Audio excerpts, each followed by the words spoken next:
이게 언제냐면은 1900 몇 년도? 73년도. 근데 이제 너희들이 이걸 이렇게 공부를 하다 보면은 지금 우리들이 배우고 너희들이 이제 나중에 배우게 되면은 1970년이면 지금 몇 년 전 거냐? 40년 거를 너희들이 배우고 있다. 그것도 몰라가지고 찔찔찔 맨단 말이야. 이게 얼마나 뭐인지 여러분들이 이제 알 걸로 생각을 하고.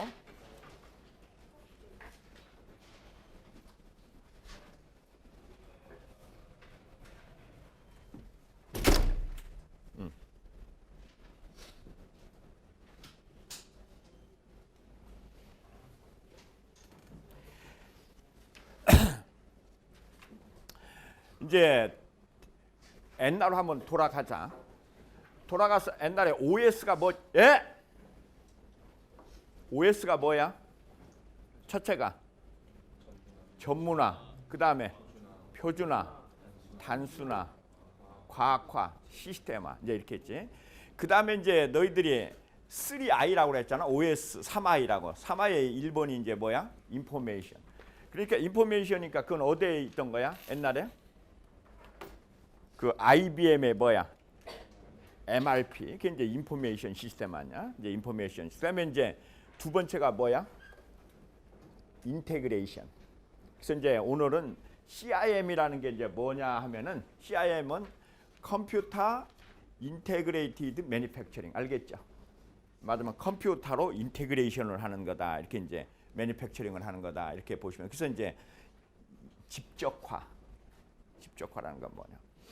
이제 여러분들이 이제 상품학의 ABCD라고 그랬죠. A가 뭐라고 그랬어? Agile, B는 Better, C는 Cheap, D는 뭐라고 그랬어요? Different 해야 된다. 이게 이제 ABCD다. 상품학의 ABCD다. 그런데 이제 우리나라 사람들이 식당에 오면 제일 먼저 하는 소리가 뭐냐? 아줌마 뭐 빨리 되는 거 없냐 그러잖아요. 이 빨리라고 하는 거 이제 이 신속하게 이 빨리 어자일 이제 ABCD 이제 가장 1번 그게 이제 CIM인데 여러분들이 이제 그 CIM의 효과 및 성공 요인을 보면 여러분들 이제 교재 몇 페이지를 보냐면 217페이지를 이렇게 봐봐요. 217페이지를 보면은 이제 이 경영 전략의 4세대 경영 전략이다 이렇게 되어 있는데 여러분들이 이제 너희들이 남대문 시장에 가면은 남대문 시장의 음식은 어때야 되겠냐? 싸야죠. 물건이 싸야 돼. 근데 이제 조금 돈을 벌게 되면은 어떤 음식을 원해? 품질이 좋은 거, 고품질. 그 다음에 이제 좀 더 가면 뭐야? 너희들 동창회는 어디서 해야 되냐? 뷔페점. 그래야 이제 불만이 없잖아. 이 다양화. 그런데 이제 아까 얘기한 대로 사람들이 이제 세월이 이렇게 가다 보면은 뭘 찾냐면 어떻게 하면 빨리라고 하는 그 이제 이 빨리를 찾는다고. 그래서 이제 이 4세대 이제 시간차 전략을 요구하는데 그것을 생산 전략에서는 뭐라고 그러냐? 원가가 싸려면 뭘 해야 돼? 한꺼번에 많이 생산해야 돼. 그래서 양산이다 그래. 양산. 그 다음에 이제 품질을 생산하는 걸 뭐라고 한다고? 질을 생산한다. 그 다음에 이제 다양화 전략은 뭐라고? 다산. 다양하게 많은 걸 생산한다. 그 다음에 이제 시간차 전략은 뭐야? 속산.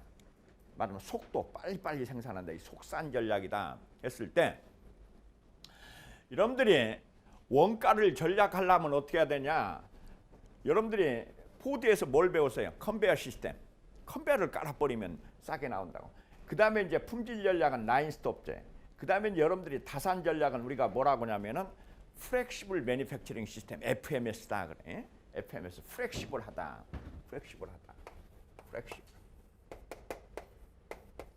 플렉시블 매니팩처링 시스템. 이제 이게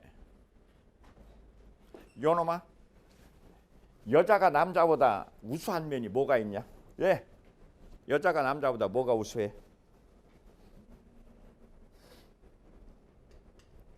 여자가 남자보다 우수한 면은 단 하나 뭐예요? 유연성. 플렉시빌리티. flexibility. 여자가 부드럽잖아. 유연하잖아. 그러니까 너희들이 이제 그 유도의 원리라는 게 뭐야? 요 녀석아, 유도의 원리가 뭐냐? 따라서 해봐. 유능 해봐. 따라서 유능. 제강. 부드러움이 능이 강함을 제압한다. 그래서 유도는 이렇게 잡고 있을 때 뻣뻣한 놈은 그냥 넘어가게 돼 있어요. 어때야 돼? 부드러워야 돼. 그래서 유도야. 부드러울다. 그래서 이제 유도라고 한다고. 그게 이제 플렉시블 매니팩처링 시스템이고. 그 다음에 이제 마지막으로 나온 게 이제 CIM에. CIM의 자 다시 CIM의 목적은 뭐라고? 빨리 생산하려고. 빨리 생산하려고. 속산이야. CIM의 목적은 빨리 생산한다. 속산이다. 그래서 이제 이걸 갖다가 컴퓨터 인테그레이티드 매니팩처링이다 이제 이렇게 정의를 하는데 그래서 컴퓨터 인테그레이티드 매니팩처링 시스템은 어떻게 되어 있느냐? 여기 이제 기본적으로는 뭐냐면은 CAD라는 거는 디자인을 어떻게 해요? 컴퓨터로 하는 거예요. 컴퓨터 에이디드 디자인. CAD. 그 다음에 컴퓨터 에이디드 매니팩처링.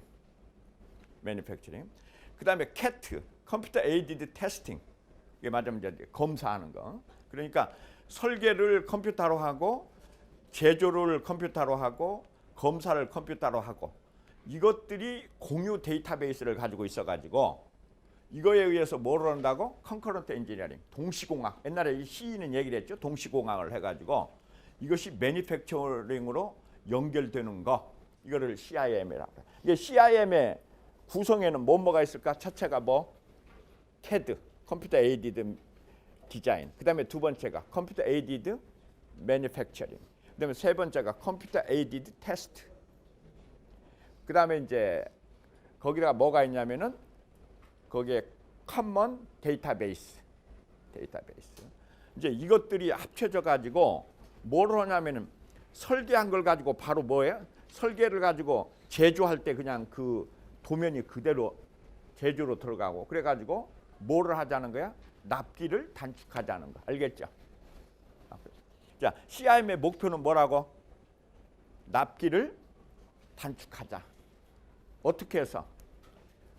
컴퓨터로 설계하고 컴퓨터로 만들고 컴퓨터로 검사하고 이런 절차를 간소화하자라는 것이 컴퓨터 인테그레이티드 매니팩처링 시스템이에요. 그래서 이제 여러분들이 옛날에 동시공학에 대해서는 설명을 한 적이 있죠. 컨커런트 엔지니어링. 그래서 여기서 이제 동시공학을 한번 잠깐 요거 옛날에 아마 보여줬을 걸로 생각하는데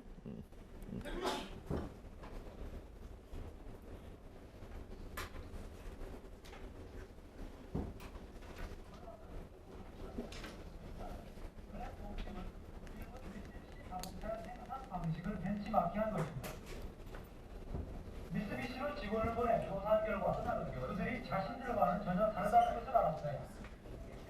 자신들은 자동차 디자인부터 시작해서 생산에 이르기까지 한 공정이 끝나면 다음 공정이 이어지는 순차적 개발 방식이었는데 미쓰비시는 설계, 생산, 판매, 심지어 부품 공급업자까지 한 자리에 모여 하나의 팀을 이루어 자동차를 개발하는 것이었습니다. 동시공학. 그런데 이제 이거를 갖다가 CIM을 사람에 따라서는 뭐라고 하느냐? CIM은 원래는 이제 원래야 너희들이 시험 문제 나오면 CIM하고 뭐라고 하는 거냐? 적으라면 뭐라고 해야 돼? 컴퓨터 인테그레이티드 매니팩처링이라고 이제 적어야 되는데 별명으로 뭐가 있냐면은 CIM 하면은 커먼 인포메이션 매니지먼트다 이렇게 하는 사람들도 있어요.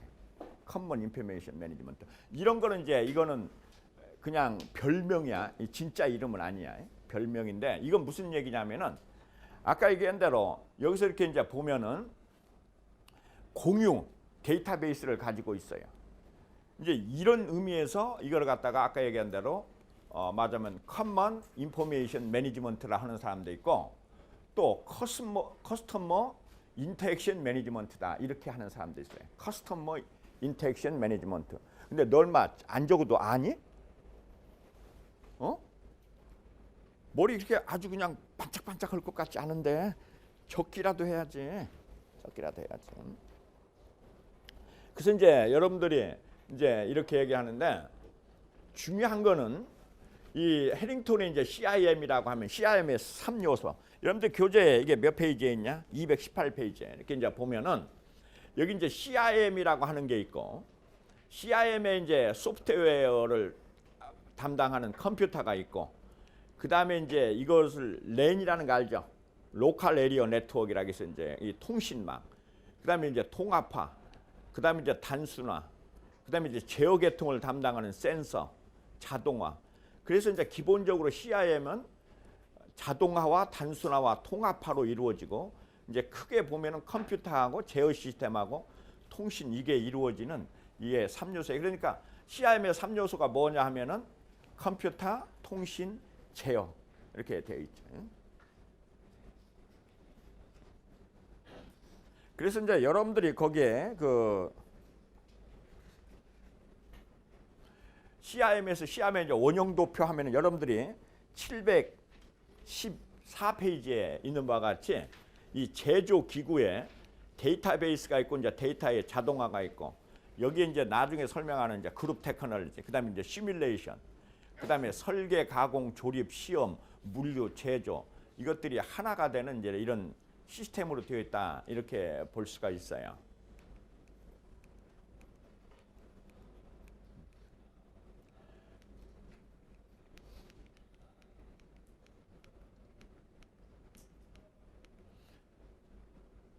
자,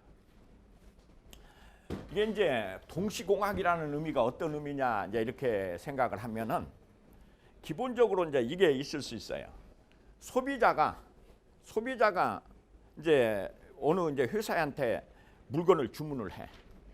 그러면은 주문을 하면 이제 그다음에 그 회사에서는 뭐를 해야 돼? 설계를 해야 되겠죠. 설계를 하고 나면은 그 이제 설계에 의해서 맞으면 구매 부서에서는 물건이 들어와야 되고 그다음에 이제 제조 부서는 그걸 갖다가 이제 제조를 해야 되고 그다음에 이제 검사를 해 가지고 이렇게 납품을 한다고. 그런데 이제 이렇게 쭉 하는 걸 우리가 뭐라고 하냐면은 이거를 순차적 방식이라고 그래. 이게 맞아. 뭐가 끝나고 그다음에 뭐가 끝나고 뭐가 끝나고 뭐가 끝나는데 예를 들어서 아까 구매 부서에서 소비자가 이제 아까 물건을 주문을 하면 설계를 한다고. 그래갖고 물건이 이제 그 부품이 들어올 때까지 제조 부서는 어떻게 되겠냐? 아무것도 모르고 있어요. 멍하니 있다고. 그렇게 되니까 이게 시간이 이제 엄청나게 걸린단 말이야. 그러니까 어떻게 보면은 한쪽에서 설계하면서 한쪽에서는 뭘 해야 돼? 필요한 자재를 이렇게 구매를 하고 이제 이렇게 해야 되는데 이제 이게 안 이루어져요. 그래서 이거의 중간에 뭐가 있냐면은 공유 데이터베이스가 있어. 그러니까 말하면은 그 구매 부서에서 말하면 판매 부서에서는 수주가 일단 들어오면 거기다 뭐를 해? 안에다가 이제 띄워. 그러면 제조 부서에서도 쳐보면은 뭐가 나와? 아, 맞아, 뭐가 하나 수주가 됐구나 하는 걸 알 수가 있지. 그다음에 자재 부서도 저게 수주가 됐네. 야, 그러면은 무슨 자재가 이제 대충은 알지. 정확하게는 몰라도. 아, 그러면은 철판이 몇 장이 모자라겠구나 하고 철판을 미리 구매할 수도 있겠지. 그래서 이제 이렇게 수주하고 그다음에 설계하고 자재 구매하고 제조하고 검사라든지 이것이 완벽하게는 아니지만 이것이 뭐하게 동시에 일어날 수 있는 거 사이멀티니어스 이걸 컨커런트라고 그러죠. 동시. 그래서 여러분들이 이 컨커런트라는 게 컨이라는 게 뭐라는 뜻이야? 같이 이런 뜻이죠. 같이 커런트 일어나는. 그래야 이제 뭐가 단축이 돼? 시간이 단축이 되죠.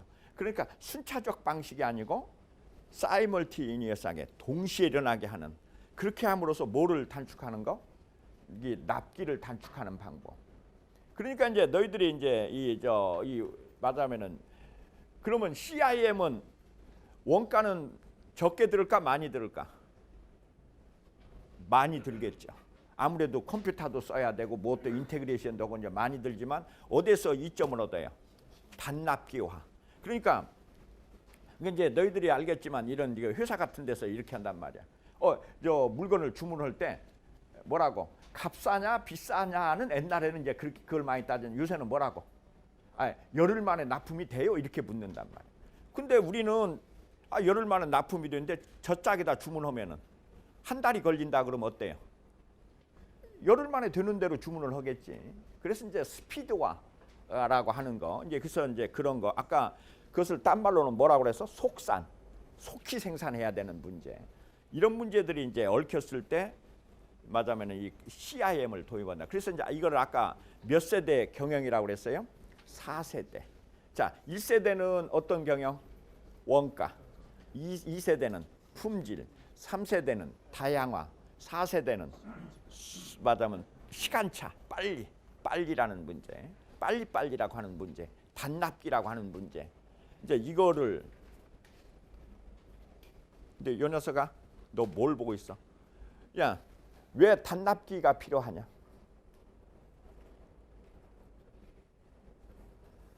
이제 너희들이 옛날에는 어떻게 했냐면은 어떻게 했느냐? 지금 올해 이제 곧 지금부터 이제 뭐야? 크리스마스 시즌 아니냐? 그럼 이제 크리스마스의 시즌에 쓸 옷을 언제 만들었어? 작년 겨울에 만들어요. 이게 작년 겨울서부터 이제 그 당시에는 왜 그랬느냐? 뭘로 실어 가냐? 미국으로. 배로 실어 가잖아. 그러면 배가 몇 달 걸려? 한국에서 미국까지 싣고 가는데 한 달이나 2달 걸리잖아. 2달 걸리잖아. 2달 걸리잖아. 그다음에 아까 얘기한 대로 말하면 디자인하고 뭐 이렇게 뭐 그다음에 이렇게 뭐 하고 하는데 몇 달씩 걸려요. 그러니까 항상 어떻게 하냐면은 내년에 팔 걸 올해 기획하고 또 이제 이렇게 한단 말이야. 요 녀석아, 그랬을 때는 어떤 문제가 생기냐? 내년 거를 올해 기획을 하니까 내년에 말하자면 유행에 못 따라가겠냐? 못 따라간다고. 그잖아. 벌써 1년 차이가 나. 벌써 1년이면은 얼마나 차이가 나는데. 그러니까 너무 시간이 이제 차이가 난다면. 그러니까 뭐를 하냐면은 그 미국 같은 데서 뭘 주문을 할 때 정확하게 유행을 판단을 못 하니까 말하자면 옷 같으면은 A, B, C, D, E 막 5가지 종류를 주문을 받아요. 그래서 팔아봐. 그래가지고 잘 팔리는 거는 다시 주문하고 안 팔리는 거는 재고로 땡처리하고. 그래서 여러분들이 뭐가 많냐? 의류가 뭐가 많아요? 땡처리가 많잖아. 의류라는 게 전부 땡처리하잖아. 그런데 이제 그런 것을 막으려면 어떻게 해야 돼? 어떻게라도 납기를 단축해야 되지 않냐. 그래서 이제 그걸 뭐라고 그래? 퀵 딜리버리라고 그래. 예, 맞아. 어떻게 하면 빨리 딜리버리를 하느냐. 그러니까 올해 크리스마스에 팔 걸 언제 기획을 해? 한 10월, 올해 10월 달쯤 기획을 해. 그러면 아무래도 유행하고 간격이 좁아지겠지. 그렇게 하려면 우선 제일 먼저 뭐 해야 돼? 맞아. 뭐 회사에서는 CIM을 해야 되고 컴퓨터 인테그레이션. 그다음에 이제 두 번째는 델리버리는 뭘로 해야 돼요? 비행기로 해야 되겠지. 이제 배로 싣고 가면은 너무 시간이 걸리니까 뭐는 비싸더라도 항공 운임은 비싸더라도 비행기로 싣고 가가지고 그냥 말하면 하루나 이틀 만에 그냥 당도하도록 한다든지 이제 이런 식으로 하면서 모든 게 다 뭘로 가요? 속산, 빨리빨리. 이제 빨리빨리라고 하는 거. 이 빨리빨리라고 하는 거가 이제 돼야 그 다음에 이제 그렇게 되면 뭐가 줄어들어? 내가 땡처리하는 것도 줄고 그 다음에 재고도 줄고 이제 말하자면 고객 만족도 높아지고 이렇게 할 수 있다. 그래서 이제 이 CIM이라고 하는 것들이 이제 굉장히 이제 이렇게 도입이 됐는데 너희들이 이제 교재 마지막으로 가면은 이 교재 마지막으로 가면은 뭐가 있냐면은 그 365페이지에 보면은 전번에 이제 MRP 때도 조금 소개를 했지만 여기 뭐가 있냐? ERP라는 게 있죠. 말하자면 리소스 플래닝. 이제 이 ERP하고 이렇게 묶어져 가지고 CIM하고 ERP가 다 묶어 가지고 한 판으로 돌아가는 시스템으로 이제 발전돼 있어요. 그러니까 그게 이제 이 CIM이 나온 게 1970년 1900 몇 년이라고 그랬어? 99년. 이게 한 5년 지나면서 이게 합쳐져 가지고 이제 최종판으로는 이제 ERP로 이렇게 들어가는데 우선 그 중간 단계에서 말하자면 CIM 이렇게 이제 나와 있고 그 여러분들이 아마 그 저 생산 관리 쪽에서 이 CIM에 대해서는 또 자세히 이렇게 공부를 하리라고 생각을 해요.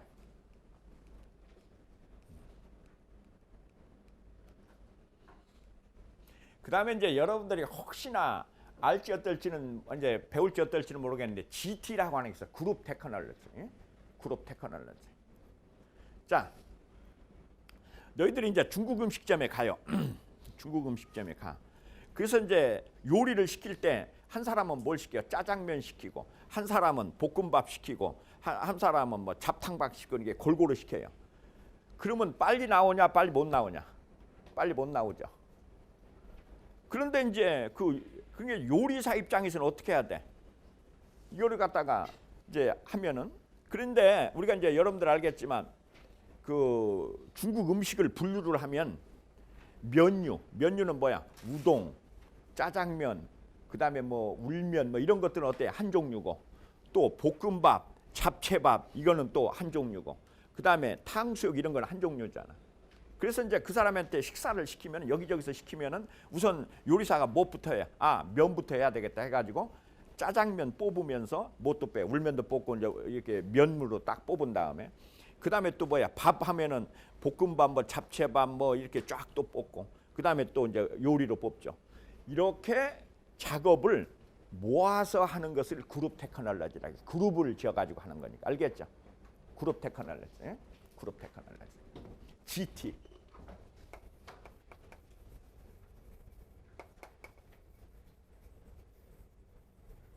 GT라고 한다. GT. 그러니까 너희들이 이제 특히나 생산 관리에서 제일 사람들이 싫어하는 게 뭐냐? 셋업을 싫어해요. 그러니까 예를 들자면은 짜장면 빚다가 볶음밥을 빚다가 이렇게 하려면 어때야 돼? 맞으면 도구를 다 바꿔야 되잖아. 처음에 맞으면 짜장면, 울면, 뭐 짬뽕 이렇게 쭉 빚으면 이거는 비슷비슷하니까 별로 맞으면 이렇게 공정을 바꾸는 시간, 그걸 우리가 이제 셋업이라고 하는데, 셋업이 별로 안 걸리겠지. 그래서 맞으면은 비슷비슷한 것끼리 모아서 작업을 하는 거, 그걸 뭐라고 한다고? 그룹 테크놀로지, GT다 한다. GT다 한다. 그래가지고 맞으면은 이제 가능하면은 기계 같은 것도 비슷한 기계들끼리 한 곳으로 모아가지고 이렇게 맞으면 이런 식으로 모아서 작업하는 것을 우리가 이제 그룹 테크놀로지. 그러니까 요거하고 요거는 거의 이제 비슷하면은 이걸 갖다가 이제 맞으면은 그룹으로 모아서 이렇게 이제 그룹 테크놀로지를 이제 활용한다 이렇게 하고요. 그 다음에 이제 CAPP라는 게 있어. 이건 컴퓨터 에이디드 프로세스 플래닝, CAPP.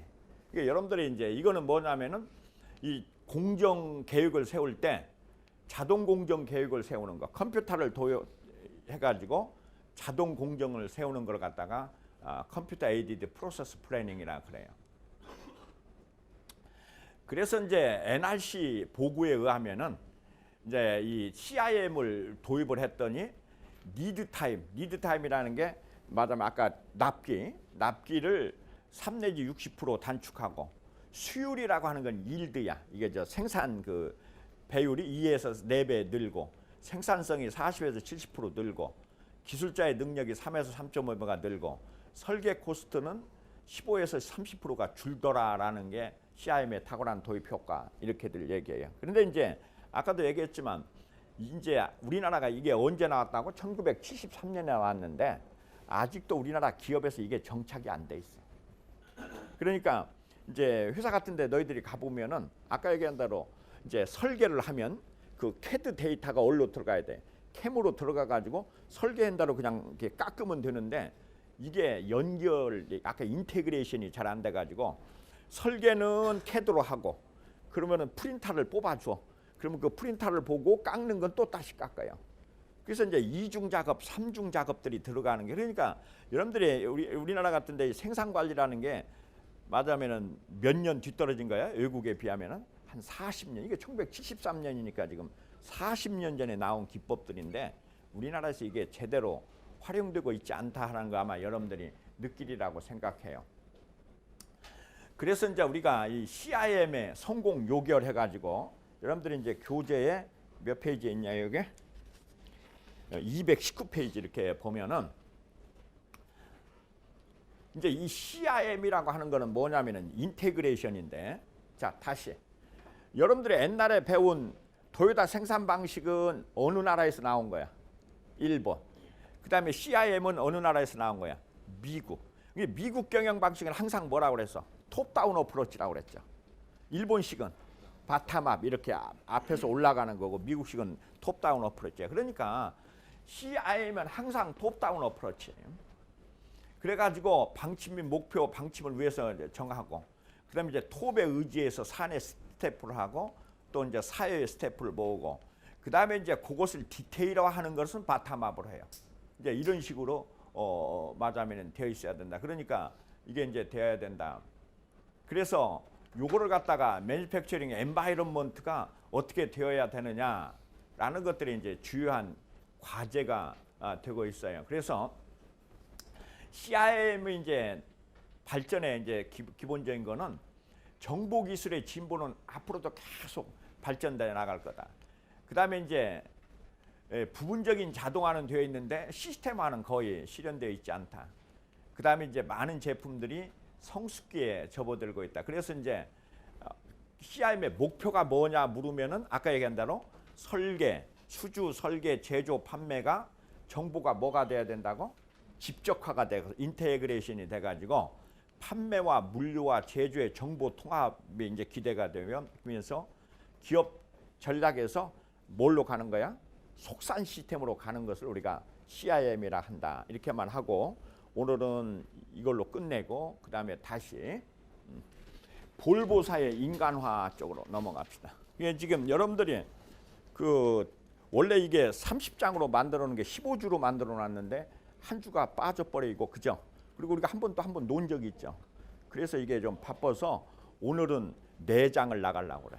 예, 빨리빨리. 이게 이제 그래서 여러분들이 그 이해를 해주고 볼보사의 공장 인간화에 대한 거는 이제 1977년이다 그랬는데 이거는 어느 때 이거 설명을 한 적이 있냐면은 포드 시스템 때 이걸 설명을 한 적이 있어요. 포드 시스템이 이제 뭘 한다고 그랬어? 컨베이어 벨트를 깔다 보니까 뭐가 상실이 돼요? 인간성이 상실이 된다. 그래서 나타난 것이 1977년에 어디에서 나왔어요? 볼보사에서 이제 인간화 문제가 나왔다. 너희들이 이제 볼보 하면은 알죠? 우리나라 자동차에 볼보 자동차들이 들어와 있잖아. 그 볼보 자동차에서 만든 건데 이것이 이제 발전돼 가지고 미국의 컴텍 컴퓨터라는 거 알죠? 그 컴텍 컴퓨터에서 셀 생산 방식이다 그래요. 이 셀 생산 방식, 셀 생산 방식. 그러니까 이제 옛날에 컨베이어 벨트 이게 말하자면 어디 포드는 컨베이어 벨트 시스템인데 이걸 갖다가 셀 생산 방식인데 이걸 전번에도 한번 보여준 적인데 한번 잠깐 보도록 합시다.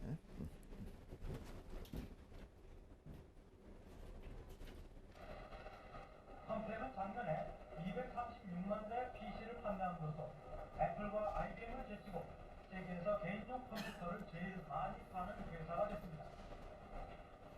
회사를 세운 지 만 10년 만의 일입니다. 컴텍의 성공 비결은 무엇일까? 멀티미디어급 컴퓨터의 조립 라인입니다. 설치된 지 한 달밖에 안 됐습니다. 빗자루로 배치된 3명의 조립공이 하나의 생산 라인을 이뤄 처음 조립 방류부터 끝까지 컴퓨터 본체를 만들어내고 있습니다. 한 사람이 먼저 간단한 조립을 하고 양쪽에 있는 두 사람 중 한 사람에게 넘겨주면 거기서 나머지 조립이 끝나게 됩니다. 두 사람이 모든 조립을 끝내는 셈입니다. 이전에 일반 생산 라인에서 한 가지밖에 하지 못했던 조립공들이 여러 가지 일을 하는 다기능공으로 변하고 있습니다. 근데 이제 여러분들이 그 컨베이어 벨트 옛날에 이제 뭐야? 포드의 컨베이어 벨트 시스템이다. 컨베이어 벨트 시스템의 가장 큰 단점은 뭐니? 이 녀석아? 컨베이어 벨트 시스템의 가장 큰 단점은 뭐야? 그러니까 이 컨베이어 벨트 시스템의 성능은 누가 결정해? 제일 일 못하는 애가 결정하지 않냐. 이게 딴 사람들은 100개씩 만드는데 한 사람이 70개 만들면 70개밖에 못 만드는 거예요. 뭔지 알겠죠? 이 컨베이어 벨트 시스템의 이제 근본이. 그런데 너희들이 이제 알겠지만 지금 미국의 가장 큰 문제점 중에 하나가 뭐냐? 이 제조업에 누가 없어? 백인들이 없어요. 그러면 대개 다 누구냐? 백인이 없으면 누구야? 히스패닉, 멕시칸들. 이게 이제 너희들이 여기 이제 이 여자들 이렇게 보면 이게 다 멕시칸 아니면 흑인이야. 백인은 없어요. 생산 라인이 없어. 근데 그 멕시칸의 가장 큰 문제점은 뭐냐? 닷새 먹을 것만 있으면 일을 안 해요. 맨날 이거나 하고 뭐 이렇게 뭐죠? 탱고나 하고 맨날 이렇게 논단 말이야. 맨날 놀아요. 그러니까 생산 라인이 이렇게 있는데 이놈이 안 와. 결근을 해버리는 거야. 맞아면 그게 며칠 일하고는 안 와버리고 며칠 일하고 안 와버려요. 그러면 라인 생산 방식이 작동이 되겠냐 안 되겠냐? 절대로 안 되죠. 라인 생산 방식을 작동을 할 수가 없어. 그래서 어떻게 한 거야? 몇씩 묶어가지고 야, 너 셋이 끝까지 해봐라. 너희들 셋이 해라. 그래가지고 많이 만들면 월급 많이 주고 적게 만들면 월급 적게 주고. 그러니까 옛날같이 컨베이어 벨트 방식을 할 수가 없게 돼버린 거야. 근데 이제 이 원조가 어디라고 그랬어? 이거는 이제 이 미국에서 처음 나온 게 아니고 그게 맞으면 볼보사에서 나온 거다 이렇게 얘기했죠. 그래서 이제 그 볼보사에 이제 1000만 불짜리 카 이렇게 가지고 이제 볼보 그러는데 우리나라에도 지금 뭐가 들어와 있어요? 볼보 하면은 저 짐차 한 뭐 40톤짜리 왜 큰 이게 그 뭐야 그 차들 이것들이 볼보 코리아에서 이 볼보들이 들어와 있는 게 이 저 승용차는 우리나라에서 별로 잘 안 팔리는데 이게 이제 가물에 콩 나듯이 하나씩 그 볼보 차가 보이는데 짐차 40톤 이상 거의 뭐 100톤 뭐 이렇게 되는 것들 큰 짐차는 다 볼보예요. 근데 이제 이 볼보가 왜 이렇게 큰 짐차 같은 걸 잘 만드냐면은 스웨덴이 세계 최고의 철강 생산국이야. 그 철강의 그러니까 강철. 그러니까 이제 양이 아니고 질적으로 세계에서 가장 우수한 철강을 만드는 회사들이 있어요. 그래서 이제 이 볼보가 전 세계에서 이제 이 자동차를 잘 만드는데 전번에 이제 얘기한 대로 미국의 이제 컨베이어 벨트 시스템을 하다 보니까 뭐가 일어난다고? 노사 분규가 엄청나게 일어난다 그랬죠. 그게 이제 미국의 1937년 몇몇 지역에서 폭동이 일어났다. 게이트웨이의 자동차 산업계는 노동자에게 사업통과 조합 인정 그리고 협상권을 허용한 1930. 미국 그다음에 어디? 일본.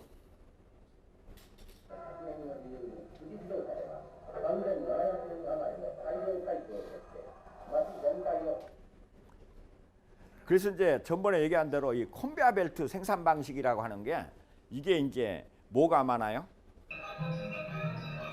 긴 컨베이어 벨트 앞에서 단순한 작업을 반복하는 근로자의 모습은 지금도 공장에서 흔히 볼 수 있는 대표적인 작업 방식입니다.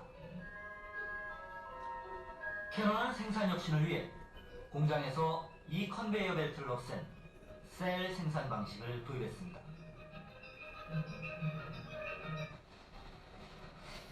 그러니까 다시 이제 설명을 하면은 이 컨베이어 벨트에서는 인간이 뭐가 되냐? 하나의 기계같이 되잖아. 아까 단순 방법이지. 그러니까 하루 종일 뭐 하는 거야? 바퀴 갖다 달고 바퀴 갖다 달고. 그러면 노동자는 어떤 생각이 들어요? 내가 이 세상에 바퀴 달러 왔느냐? 이런 생각이 들죠. 이제 이래 가지고 뭐가 심해요? 이게 전 세계에서 노사 분규가 제일 심한 업종 하면 뭐야? 자동차야. 이게 뭐 우리나라 현대 자동차만 이렇게 노사 분규가 심한 게 아니고 미국도 그랬고 일본도 그랬고 한국도 그랬고 유럽도 그렇고 다 자동차 회사는 무조건 이게 노사 분규가 심하게 돼 있어요. 그러니까 월급의 과다에 상관없이 인간성이 어떻게 되면 말살되는 이런 문제 때문에 이제 이렇게 해가지고 그래서 이 볼보사에서 아까 얘기한 대로 이제 볼보사의 생산 혁신인데 이제 공장 인간화를 하는데 어떻게 하느냐? 이렇게 10명을 묶어줘. 그리고는 뭐라고? 너희들은 오늘 자동차 한 대만 조립하고 그냥 퇴근해라. 그러면 어제는 뭘 했어? 헤드라이트를 달았잖아. 그럼 오늘은 뭐야? 바퀴라도 달고. 그 다음 날은 또 뭐 핸들이라도 달고 하면은 이렇게 좀 바뀌면 어때? 좀 살 것 같지? 알겠죠? 그래서 이게 이제 맞으면은 그 인간화, 그게 이제 로테이션이라든지 또는 잡 인나지먼트라든지 이제 뭐 이런 것들을 통해서 인간성을 회복시키는 운동을 벌린 회사가 어디라고? 볼보사. 그래서 이제 너희들이 이게 맞으면 우리가 경영혁신 200년사를 쭉 읽어보면서 예를 들어서 어느 때는 뭐가 포드 자동차가 굉장히 파워풀하다가 그 다음에 포드 자동차의 시스템은 아주 나쁜 거다 했다가 지금 자동차 시스템만 해도 제일 먼저 뭘 배웠어요? 포드 시스템, 그 다음에 토요타 시스템, 그 다음에 이제 오늘은 뭐야? 볼보 시스템, 이런 식으로 하는데 전혀 반대 개념으로 이렇게 왔다 갔다 하는 걸 여러분들이 볼 수 있어요. 그래서 경영에는 뭐가 없다? 정답이 없다. 때에 따라 곳에 따라 답이 다르다. 이걸 여러분들이 꼭 배워야 돼요. 알겠죠? 그래서 이제 여러분들이 이제 그래서 그때 이게 답은 뭐야? 그때 달라요. 이제 이렇게 답이 나온다는 걸 여러분들이 기획을 하고, 그래서 한 팀이 10명 년 15명 한 채를 책임지고 완성을 한다. 그 다음에 부품 및 차체는 작업장으로 자동으로 운반이 돼요. 그러니까 이 공장이 이렇게 한 팀으로 있어가지고 우리가 이제 자재까지 날르는 건 아니고, 자재는 본부에서 맞으면 이렇게 딱딱 거기다 이제 갖다 주면은 그 이제 한 대분을 갖다 주면 그 한 대 가지고 서로 조립을 하면서 어이 김영 어제는 바퀴 달았으니까 오늘은 헤드라이트 달아, 이런 식으로 약간 잡을 이렇게 노테이션을 해가면서 단순 반복 작업에서 오는 이 스트레스를 해소시키는 이런 기법을 한 데가 볼보사다, 이렇게 얘기했어요. 그래서 그 다음에 이제 일본의 인간 중시 경영, 그러면서 이제 여러분들이 이제 잘 알겠지만 그 생산 시스템이, 옛날에는 생산 시스템을 설계할 때 뭘 본위로 설계했니? 설비 본위로 이제 설계하던 거를 이제는 작업자 본위로, 말하면 그 공장은 설비들의 나라가 아니고 누구야? 거기서 작업하는 인간들의 나라다라는 이제 인간성이 이렇게 회복되는 이런 계기가 이루어졌다. 그러면서 이제 도요타 자동차도 뭐를 하기 시작했어요? 로봇을 뜯어내고 뭘로 가? 인간으로 대체하는. 그러니까 이제 너희들이 이제 그 회사 같은 데를 보면은 이제 도요타는 지금 50년 동안 뭐가 한 번도 없었어요? 노사분규가 한 번도 없다고. 근데 왜 현대자동차는 아직도 노사분규가 일어나느냐? 너희들이 현대자동차의 생산 라인에 가보면은 아직도 현대자동차의 생산 라인은 뭐야? 기계 중심, 자동화, 이거 중심이야. 거기에 뭐가 없어요? 인간화라는 게 없다고. 그러니까 현대자동차, 너희들이 이제 알겠지만 현대자동차가 우리나라에서 어때요? 임금 수준은 탑에 달리죠. 그런데도 종업원 불만은 1등인 이유가 그거예요. 이거는 말하자면 인간성이 상실되어 있다라는 이런 측면에서 뭐가 없어요? 자율성이 없고. 그 이제 왜 그러냐면은 컨베어 벨트는 누구 페이스냐? 기계 페이스냐? 사람 페이스냐?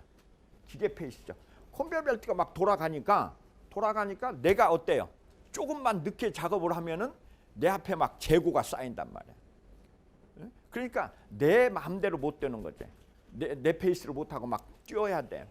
너희들이 이제 알겠지만 이제 그런 그 인간화. 그래서 일본의 이제 그 도요타 자동차에서 로봇을 이렇게 뜯어내고 있어요. 한번 잠깐 볼까요? 일본도. 이 공장은 지난 1962년에 일본 최초의 승용차인 호블리카를 만들어내면서 널리 알려져 있습니다. 지금 라운보를 생산에 또 시키고 있습니다만 우리 취재팀이 이 공장에 들어서면서 관심 있게 본 것은 먼저 생산 조립 라인이었습니다. 이 조립 라인은 당초 자동화 시설을 중심으로 하나로 되어 있었습니다. 그런데 이것을 각 기능별로 나눠서 5개의 라인으로 늘렸습니다. 그것을 3만 여 개가 되는 많은 부품을 각 기능별로 나누어서 자원의 분율도 높이고 품질도 향상시킬 수 있기 때문입니다. 그래서 이러한 생산 조립 라인의 기능적 분할은 과거의 도요타 생산 방식을 깨고 새로운 가격 추이를 추구하는 대표적으로 받아들이고 있습니다. 이것을 그 라인을 5개로 분할했는데 여기에 대한 그 효과를 좀 설명해 주시죠. 해당 요소를 생산 라인을 기능별로 분할함으로써 새로운 변화를 가져왔습니다. 과거에는 라인이 하나밖에 없어 작업이 잘못되면 그 작업자가 라인을 멈추는 도요타 생산 방식을 써왔습니다. 이것은 한 사람 한 사람이 작업을 확실히 해서 다음 공룡으로 넘긴다는 것입니다. 그러나 사실 라인이 하나로 연결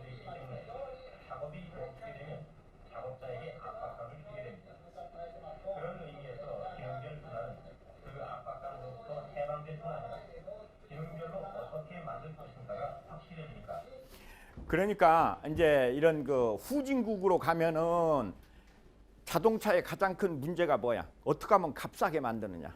그다음에 이제 두 번째는 어떻게 하면은 좀 품질이 좋게 만드느냐. 이제 다양하느냐 이제 이런 것들인데 나중에 가면 이제 뭘로 가요? 어떻게 하면은 거기 근무하는 종업원들이 행복하게 하느냐. 알겠죠? 그래서 이제 웰빙.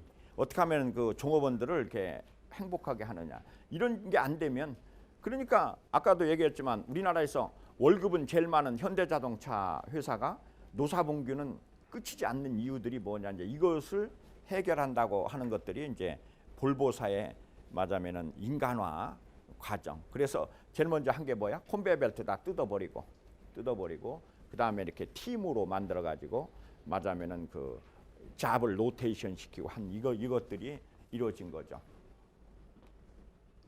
그래서 말하자면은 생산성 혁신의 주체는 숨쉬는 인간이다. 그래서 전문화, 표준화, 단순화, 과학화 시스템으로 이루어지게 되면 인간이 여기서 뭐가 상실이 돼요? 인간성이 상실이 되더라. 그래서 이제 여러분들이 여기 와가지고 다시 얘기하면 OS를 지금 뭐 하는 거예요? 다 부정하는 거죠. 너무 표준화하고 뭐고 하니까 인간성이 상실이 되더라. 여기에 이제 인간적인 요소를 갖다가 가미하자. 이게 이제 기본적인. 그러니까 여러분들이 지금 한 학기 동안에 막 내가 말을 막 바꾸지 않냐. 뒤엎어가지고 OS 해야 된다 했다가 뭐 아니라고 했다가 막 이러기 때문에. 그런데 경영이라는 건 그런 거다 하는 걸 여러분들이 해야 돼요. 그래서 이제 스웨덴 노동자들의 근로의욕 저하가 심각한 사회 문제로 대두돼가지고 생산 의욕이 이제 저하면서 결근율이 20%에서 30% 돼요. 그러니까 아까 얘기한 대로 컨베이어 벨트는 치명적으로 뭐가 있으면 안 돼? 결근을 하면 안 돼. 그죠? 그중에 한 사람만 빠져도 생산 라인이 마비가 되니까. 근데 뭐 결근율이 20% 30% 되니까 이걸로는 도저히 공장을 운영할 수 없겠다 생각해가지고 컨베이어 벨트를 뜯어내게 된 거다. 이렇게 여러분들이 이제 보시면 돼요. 그래서 스웨덴 남부 칼마일 공장에 이제 인간화를 선언해가지고 말하자면은 단순 반복 작업 때문에 자동차 공장에 구인난이 오고 그 다음에 세계 자동차 시장의 1%를 차지하는데 품질 고급화와 다양화. 그 다음에 미국 시장 내 이제 판매 부진. 그래서 아까 얘기한 대로 페르질렌 한마 사장이 이제 칼마일 공장을 하면서 포드 시스템의 조립 라인을 다 뜯어버리고 공장 인간화를 선언하면서 아까 이제 그 팀워크로 했다고. 그래서 아까 얘기한 대로 10명에서 15명으로 구성된 한 팀이 차체를 이게 차체를이야. 이거 어떻게 생각해? 차체를 고정시켜 놓고 전 조립 공정을 수행하는 방식으로 했었다. 이렇게 해서 이제 작업 과정을 얘기할 수 있죠. 그래서 톱니와 같은 단순 반복 작업의 연속에서 자기 실현의 상위 개념으로 욕구를 만족시키는 이런 시스템으로 바꿨다는 거죠. 그래서 이제 로버트 오엔지 인간성에 관한 실험 공장의 모든 기계가 적색 리본. 그래서 이제 그 공장의 평균 이상의 생산을 한 기계에다가 적색 리본을 부착하고 그다음에 평균 생산한 기계들은 녹색 리본을 부착하고 공장의 평균 이하의 생산한 기계에다가 황색 리본을 부착했었는데 말하자면은 그 인간성을 실험을 해봤더니 2개월 후에 전부 빨강색으로 올라갔더라. 아까 얘기한 대로 뭐야? 그 종업원들의 사기가 올라가니까. 그러니까 이제 계속 얘기하지만 회사는 1000번을 얘기하고 10,000번을 얘기해도 뭐의 문제라고? 사람의 문제다. 그러니까 예를 들어서 삼성이 왜 이렇게 잘 돌아가느냐? 좋은 사람들이 있으니까. 그냥 설비, 돈 이런 문제가 아니고 무조건 다 뭐라고 하면 돼요? 사람의 문제들라는 게 설비가 아무리 좋아도 사람이 맞으면 만족하지 못하고 사람이 좋아하지 않는다면 끝나는 일이더라라는 것을 발견하게 됐죠. 그래서 이제 여기서 나온 게 동기부여 이론이야. 모티베이션, 동기부여 이론. 그래서 이제 동기부여에는 동인하고 유인이 있지. 그러니까 그 말하자면은 동인이라고 하는 거는 모티브가 있고 이제 인센티브가 있는데, 그러니까 이제 인간은 누구나 뭐를 하니? 말하자면 생리적 욕구가 있잖아. 거기다가 이제 어떻게 자극을 주느냐에 따라서 이제 개인의 외부, 인간의 욕구를 충족, 긴장을 해소하기 위해서 인간의 반응, 행동에 취해는 일적 환경. 그래서 모티브하고 인센티브가 있더라. 그래서 이제 이 모티베이션에 대한 이론들이 나오기 시작해요. 여러분들이 옛날에 얘기한 머슬로 인간 욕구 5단계 있죠. 첫 번째는 무슨 욕구?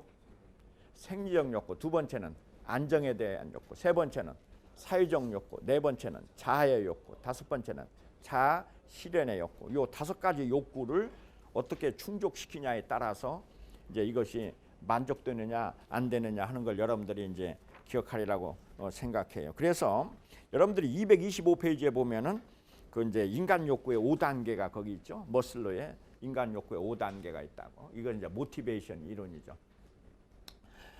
그러니까 이제 여러분들이 그 맞으면 내가 이제 이런 예를 들면 여러분들이 굉장히 속상해할지도 모르겠지만 이제 그 영업용 택시를 운전하시는 기사분들의 욕구는 뭐야? 생리적 욕구지. 이게 어떻게 하면은 몇 푼이라도 더 벌어볼까 하니까 막 밟잖아. 막 악셀레이터를 밟잖아. 그러다가 그 양반이 뭐를 하면은 모범 택시라도 하나 딱 사면은 그때부터 이제 자기가 사업가가 되니까 아무래도 악셀레이터를 떼지. 무슨 욕구가 생겨? 안정에 대한 욕구가 생기죠. 그래가지고 이제 어느 정도 이렇게 안정이 생기면은 그 다음에 그 사람은 뭘 하려고 그래? 택시 조합을 만들잖아. 그래가지고 자기의 뭐를 두고 싶어해. 맞으면 사회적 욕구. 그러니까 자기가 맞으면 그 뭐야 사장이 되고 싶어 한다고. 이제 사장까지 이제 돼요. 그래서 택시 맞으면 조합의 사장이 돼요. 그런데 사람들이 알아줘 안 알아줘? 잘 안 알아주지. 그러면 그 사람은 뭐 하냐? 네 번째는 구의원에 출마하잖아. 구의원이라도 되려고 출마를 해요. 그러다 보니까 이제 그 구의원이 되면은 어때요? 여러분들 이제 보면 알겠지만 구의원들이 됐는데 동사무소 직원이 자기를 알아줘 안 알아줘? 안 알아줘. 그러면 막 그 사람들을 갖다가 폭행하고 그러잖아. 그러다가 이제 구의원이 끝나고 나면 그 다음에 뭐 하고 싶어요? 시의원. 시의원 하고 난 다음에 그 다음에 뭐야? 국회의원. 그 다음에 대통령. 그 이제 자아 실현의 욕구. 알겠죠? 그래서 제일 처음에 무슨 욕구? 생리적 욕구. 그 다음에 안정의 욕구. 그 다음에 사회적 욕구. 사회적 욕구라는 거는 자기가 맞으면 어떤 그 뭐야? 그걸 뭐라고 그러냐? 맞으면 탑이 되고 싶어하는 욕구. 그 다음에 이제 자아의 욕구. 자기를 좀 알아줬으면 하는 욕구. 그 다음에 자아 실현에 맞으면 이거는 좀 더 많이 알아줬으면 이렇게 갖고 계속 올라가는 이 5가지 욕구를 우리가 만족해야 돼. 그래서 우리가 어떤 인센티브를 주려면은 그런 욕구를 만족시키는 것밖에 없죠. 이게 이제 인간 욕구의 기본적인 욕구다. 그래서 이제 235페이지로 넘어가면은 이 다운 사이징이라는 게 이제 뭐냐 하는 게 이렇게 나와 있는데, 다운 사이징이라는 게 이제 나와 있는데, 이게 이제 여러분들이 이 다운 사이징만큼 사람마다 다른 얘기가 없어요. 알겠죠? 이제 다운 사이징 하면은 일반적으로는 다운 사이징 하면은 인원 감축을 의미해. 이게 회사가 맞으면 직원이 100명에 했던 회사가 80명으로 줄인다. 그러면 이제 뭐라고? 다운 사이징 해라. 이제 이렇게 얘기하는 게 이제 다운 사이징이라고. 그래서 인원 감축. 그래서 사람을 감축하는 거. 이게 이제 다운 사이징이고, 또 다른 다운 사이징에 있어서는 이제 어떤 것들이 있냐면은, 요 녀석아, 너기 이제 왕십리에 가면 역장이 몇 명 있냐? 3명 있어. 왕십리 역에 가면은 역장이 3명 있다고. 그 역장에 어디 무슨 역장이 있어요?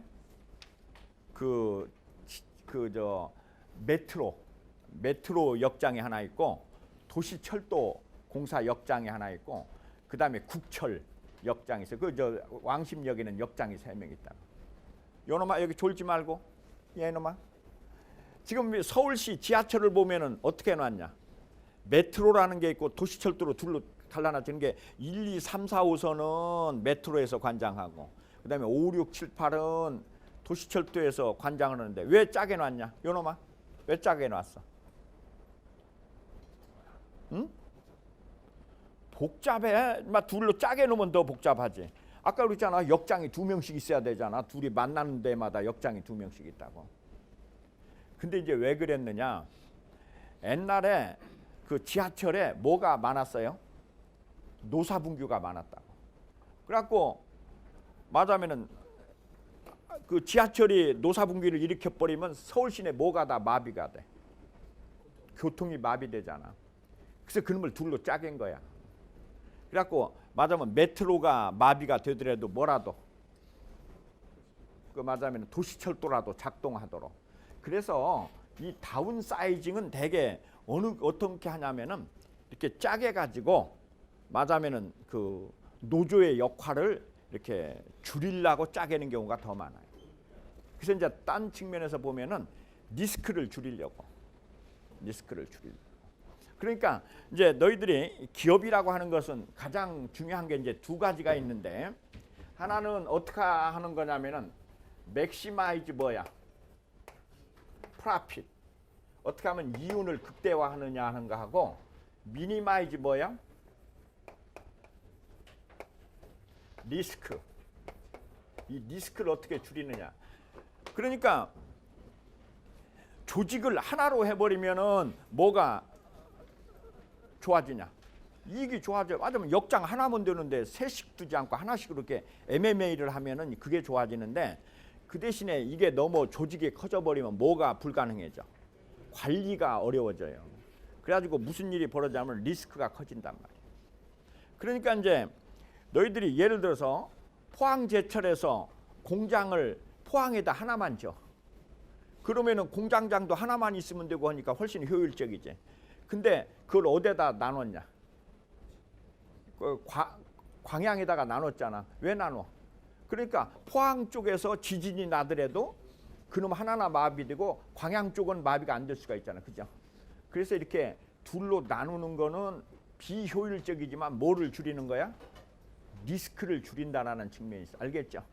이게 리스크를 줄이는 거다. 이렇게 이제 여러분들이 아시면 돼요. 그래서 다운사이징. 그러니까 너희들이 이제 우리나라하고 일본의 정치 제도를 보면은 우리나라는 뭘로 되어 있냐?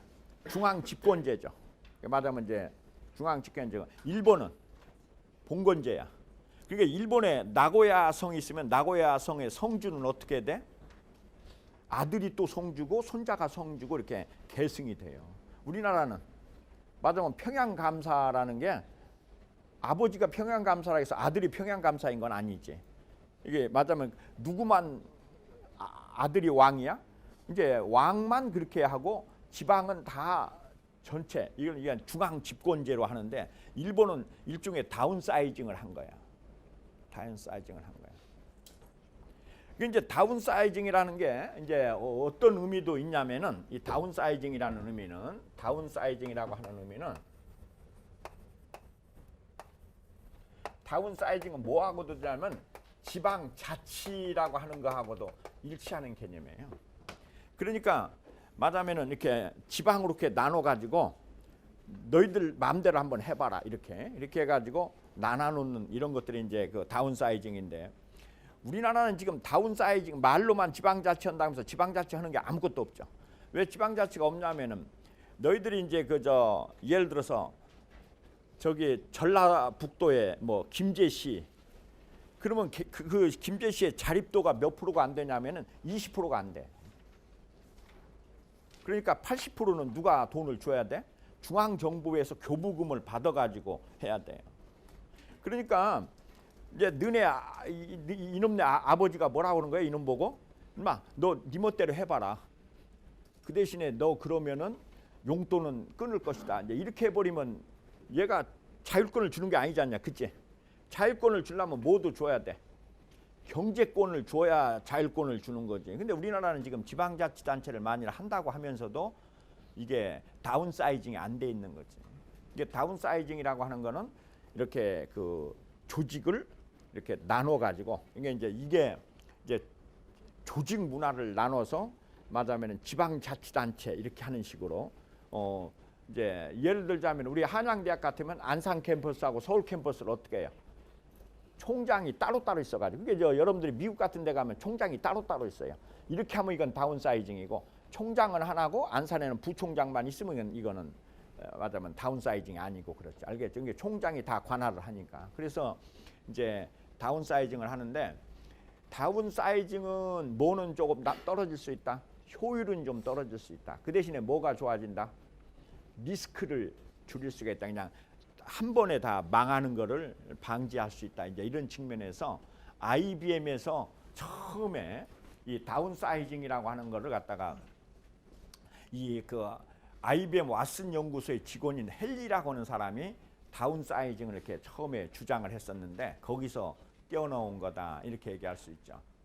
그래서 기업에서는 요거를 갖다가 이제 또 다운사이징을 또 딴 말로는 뭐라고 부르느냐면은 소사장제다 이렇게 얘기를 해요.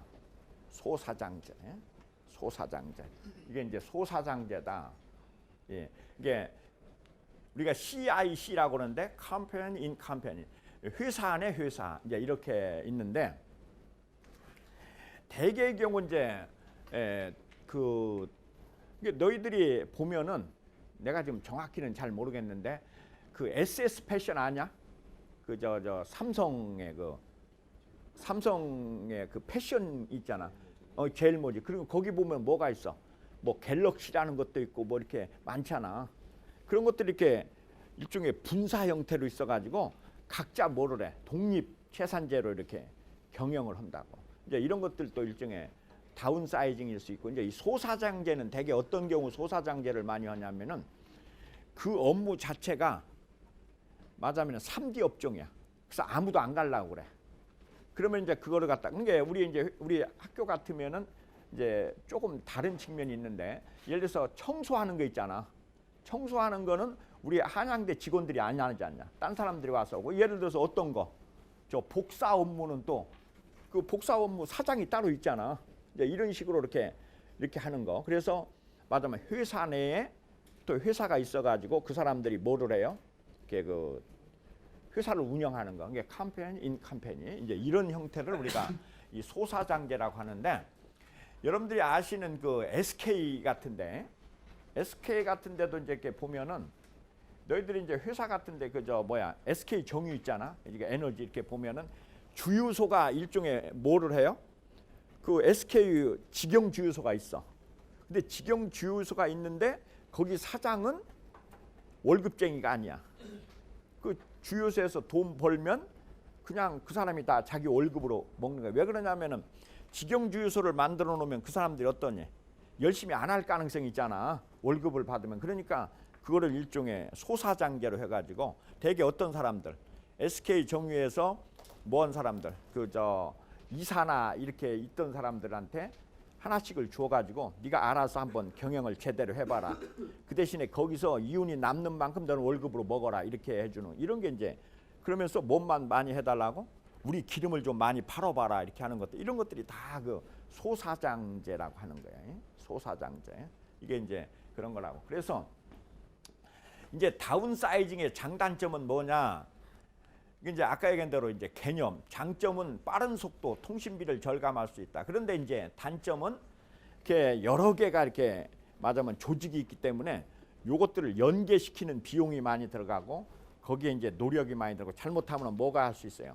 내부 내에서 분열이 일어날 수 있다라는 이제 이런 측면들이 있죠. 그래서 이제 여러분들이 불규칙한 응답 속도, 그래서 이제 데이터 이런 측면에서 다운사이징의 장단점이 있다 이렇게 얘기할 수 있어요.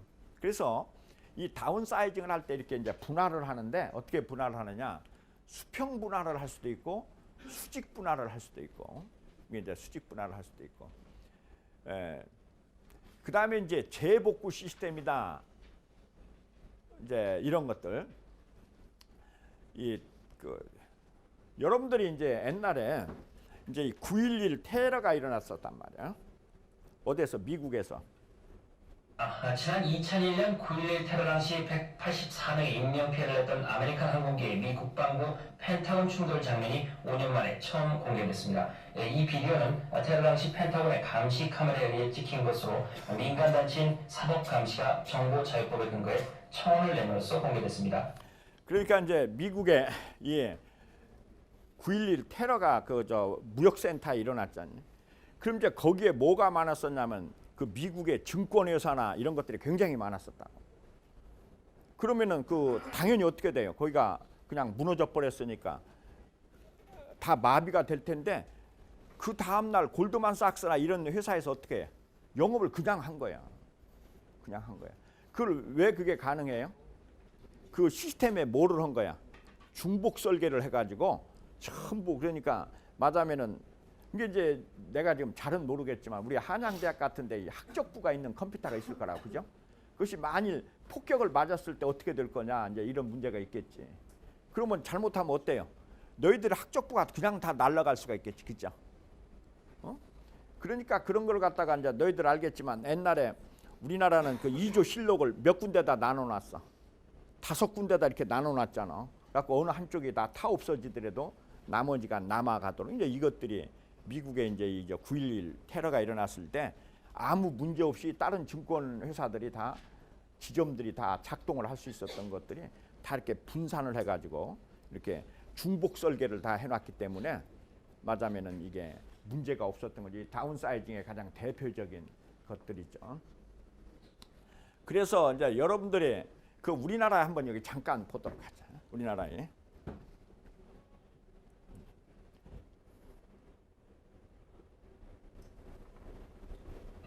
이번 사고의 가장 큰 문제는 한 개의 통신부에 너무 많은 양의 통신망이 가동돼 있었다는 점입니다. 불에 탄 케이블은 200여 미터밖에 안 되지만 피해를 입은 전화선은 32만 회선이나 됐습니다. 특정 전화국에 주요 통신 시설이 집중 배치된 것도 피해가 커진 원인의 하나입니다. 태화국은 국내외 전화뿐만 아니라 이동 전화와 방송 회선 등 그러니까 지금 이제 이게 이제 바꿔졌는데 옛날에 저기 저 종로 5가에 있는 해화 그 전화국의 모든 국제선이 거기서 다 나가요. 이렇게 하나로 나갔다고.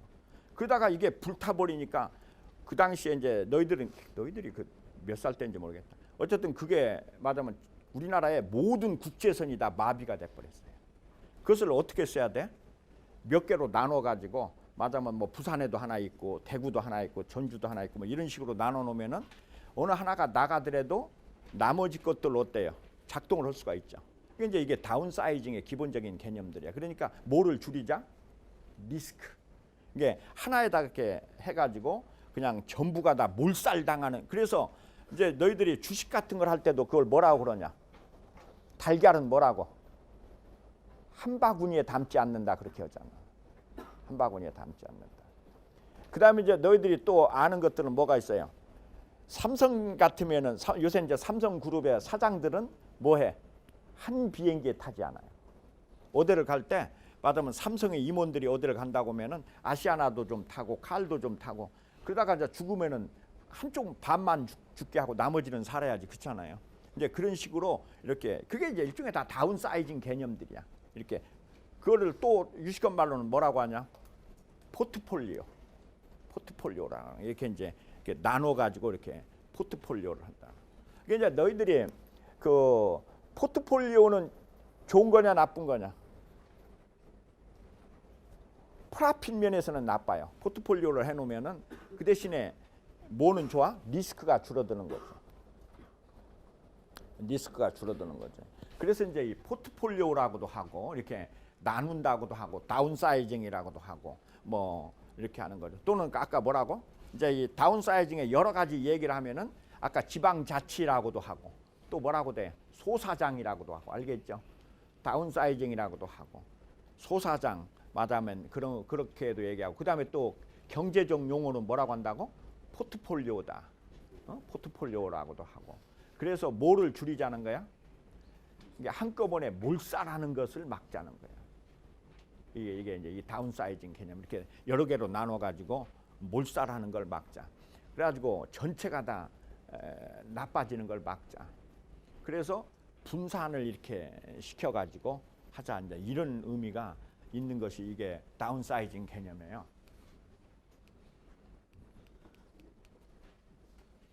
그래서 이제 2002년까지 맞으면은 그 거스너 회장이라는 이제 이 사람이 IBM 회장이 이제 이게 되면서 맞으면은 그러니까 너희들이 이제 이렇게 하는 거지. 우리 이제 한양대학에 컴퓨터를 어떻게 들여올 거냐? 그러면 막 큰 놈 하나를 들여올 거냐? 작은 거 2개를 들여올 거냐? 그러면 이제 작은 걸 2개를 들여온다는 게 뭐야? 일종의 다운사이징이지. 비용은 어느 놈이 비싸겠냐? 큰 놈 하나가 싸겠냐? 작은 놈 2개가. 작은 놈 2개 사는 게 비싸죠. 그 다음에 효율도 떨어져요. 근데 다만 뭐가 좋아? 하나가 마비됐을 때 하나가 작동할 수 있다라는 문제가 있죠. 그죠? 근데 말하자면 컴퓨터를 하나로 다 해버리면 모든 학사 업무가 다 마비될 수가 있죠. 하나가 잘못되면. 그래서 이제 이렇게 작은 거 2개로 사는 거를 뭐라고 한다고? 다운 사이징. 이제 위험 분산. 뭐 이제 이런 거. 말하자면 이런 의미로 우리가 다운 사이징하는 게 경영 혁신, 경영도 아까 얘기한 대로 공장을 지을 때 말하자면 100만 톤짜리 하나를 짓는 것보다는 어떻게 한다고? 말하자면 25만 톤짜리 4개를 지어가지고 그러면 뭐가 나빠져요? 효율도 나빠지고 비용도 많이 들어. 공장이 4개나 있으니까. 그 대신에 그걸 갖다가 어떻게 해요? 이게 너희들이 이제 알겠지만 옛날에 성수대교 무너진 건 아냐? 그럼 몇 살 때냐 돼요? 어?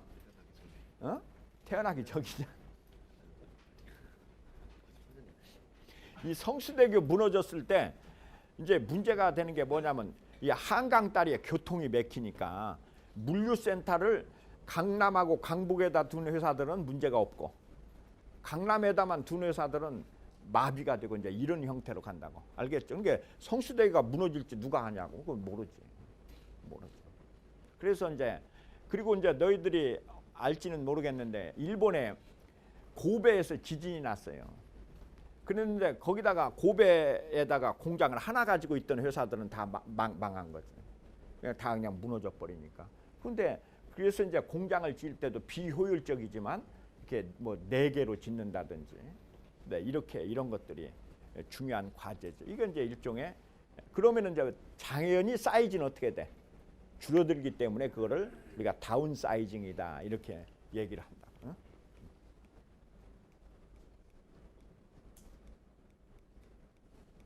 IBM에 대한 건 뭐 이거는 그냥 간단하게 나와.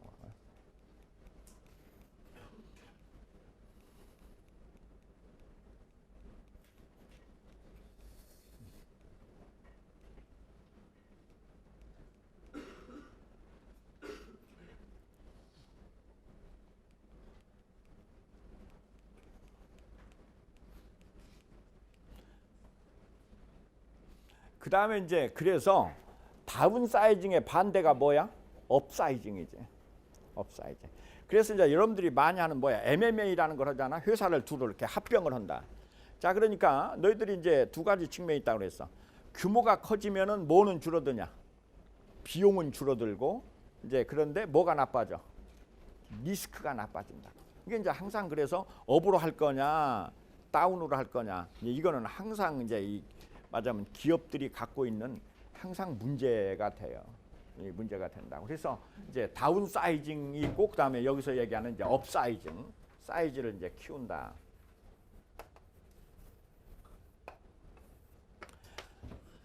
어느 조직이 노사분규가 심해진다 하면 어떻게 하는 게 좋아? 짜개고. 응? 그다음에 원가를 절감하려면 합치고. 그러니까 너희들이 오늘 아마 신문에 이렇게 이제 보면은 요새 국민은행이 개판 아니냐, 그죠? 왜 개판이냐? 요새 뭐 국민은행 뭐 돈 떼먹고 간 놈, 뭔 놈 해가지고 뭐 지금 뭐 개판이잖아. 왜 그래? 응? 그래서 이제 너희들이 오늘 한번 이렇게 찾아보면 되는데 이 국민은행이 이제 왜 개판이냐? 왜 개판이냐? 옛날에 국민은행이 어떤 은행이었냐? 옛날에 주택은행하고 국민은행을 합친 거야. 주택은행, 국민은행을 합쳤다고. 근데 이제 주택은행은 뭐 하는 은행이야? 돈 걷어다가 집 짓는 은행이고, 그게 이제 왜 뭐 주택 청약예금 이렇게 이제 하는 거고, 국민은행은 이게 말하자면 그 일종의 사설 금고 역할을 하던 거예요. 근데 이 2개의 뭐가 달라? 문화가 달라요. 그래갖고 이걸 합쳤어. 합친 다음에 이제 항상 어떻게 하느냐? 임원이 20명이면 10명은 주택은행에서 나오고 10명은 국민은행에서 나왔어. 이게. 그래가지고 맨날 이제 그게 주택은행 사람들, 국민은행 사람들은 임원이 딱 임명이 되면 숫자 세요. 우리가 몇 명이냐. 그래가지고 요새 너희들 이렇게 뭐 보면은 이제 그 말하자면 전라도, 경상도 숫자 세는 식으로 이제 거기서 숫자를 맨날 세. 그랬는데 이번에 이제 국민은행장으로 온 친구가 주택은행 사람들을 국민은행에 비해서 2배나 많이 임원을 임명을 해버렸어. 그러니까 이제 어느 쪽에서 반발을 하겠냐? 국민은행 쪽에서 반발을 하지. 그러면서 이제 뭐가 두르기 시작한 거야? 투서가 두르기 시작한 거예요. 뭔 말인지 알겠죠? 이게 왜냐면 우리는 국민은행에 어느 임원이 무슨 나쁜 짓 했는지 아냐 모르냐? 모르지.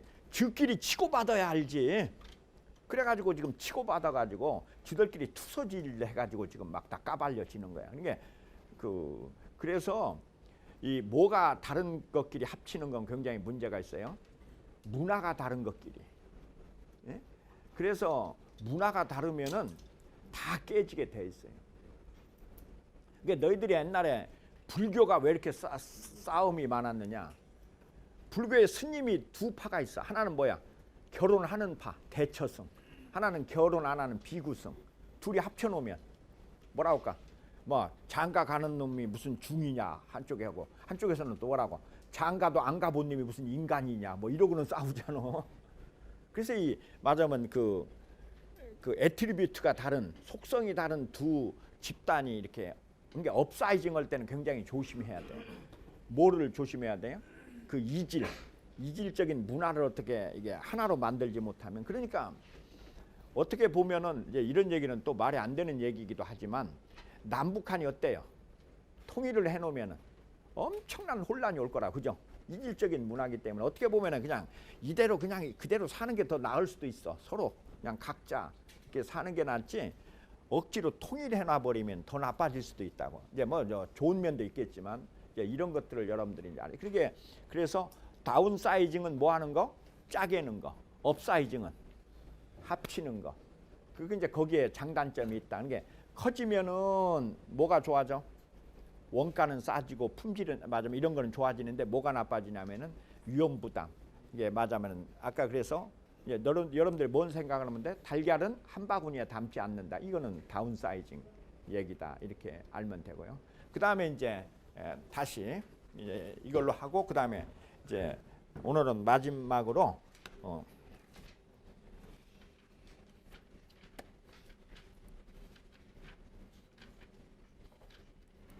22장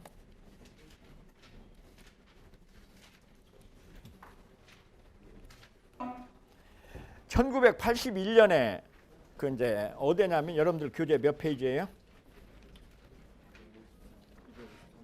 253페이지. 제럭스사의 벤치마킹 1981년 벤치마킹.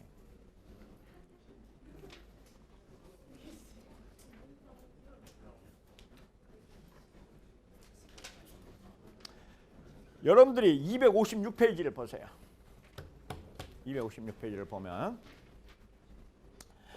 여기에 이제 이 벤치마킹이라고 하는 건 뭐냐면은 이제 좋게 얘기하면은 창조적 모방이다 이렇게 번역이 돼. 창조적 모방. 이게 베끼는데 창조적으로 모방하는 거다. 벤치마킹. 벤치마킹.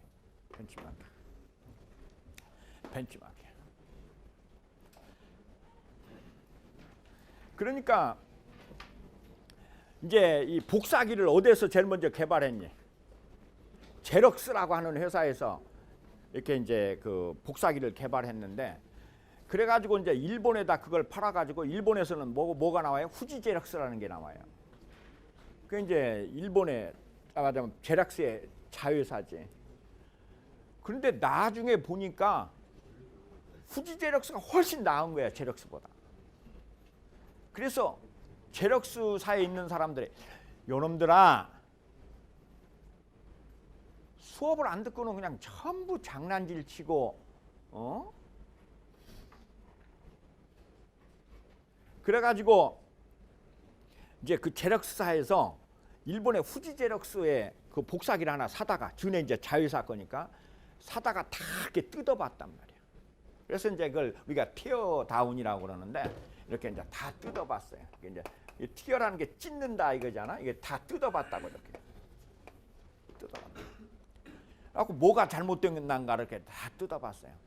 이것으로부터 이제 그래가지고 이 벤치마킹을 처음 탄생시킨 사람이 뭐냐면 로버트 캠프야. 너한테 이제 이 제럭스의 로버트 캠프인데 그래가지고 이제 벤치마킹을 했어요. 그래서 원래는 벤치마킹이라고 하는 거는 뭐냐? 자, 여러분들이 정확하게 정의를 하면은 지적 소유권에 걸리지 않을 만큼 베끼는 거예요. 뭔 말인지 알겠냐? 왜냐면 지적 소유권에 걸리면 안 되니까. 요놈아, 누가 네포트를 제일 잘 쓰냐? 마지막에 내내지. 남거 다 베끼고 거기다 지 아이디어 조금 보태는 놈이 제일 잘 쓰지. 그런데 이제 거기에 뭐가 있어야 돼? 룰이 있어야 돼. 그죠? 베껴도 맞으면은 적당히 베껴야 돼. 알겠죠? 깡그리 베끼면 이제 이거 문제가 생기는 거지. 그래서 벤치마킹이라고 하는 거는 지적 소유권에 걸리지 않을 만큼 적당히 베끼는 거. 알겠죠? 이게 이제 벤치마킹. 그런데 이 제품을 베끼는 것은 어떻게 되냐? 이거는 지적 소유권에 걸리지 않냐? 근데 뭐는 안 걸려? 경영이라든지 이런 건 안 걸린단 말이에요. 알겠죠? 그래서 마자미는 이 벤치마킹의 내용이 마자미는 어떤 조직 문화라든지 아이디어라든지 이게 베껴도 상관없는 것만 베끼는 거야. 알겠죠? 그러니까 예를 들어서 너희들이 이제 강의 같은 걸 할 때 내 강의 교환을 그대로 베끼면 이건 지적 소유권에 걸리죠. 그죠? 근데 제스처를 이렇게 쓰는 걸 베끼면은 이건 안 걸려. 그러니까 프로세스라든지 이런 거는 안 걸린다고. 그래서 안 걸리는 만큼 베끼는 거. 이게 벤치마킹이야. 안 걸릴 만큼 베끼는 거. 안 걸릴 만큼 베끼는 거. 이게 이제 이게 아주 중요한 내용이죠. 그래서 이제 일본의 그저 벤치마킹.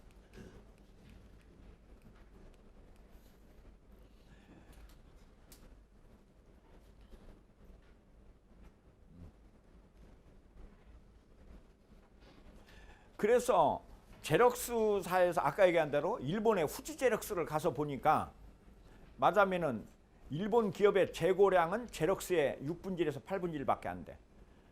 그 다음에 정품률을 보면 일본은 99.5%인데 제럭스는 95%밖에 안 돼.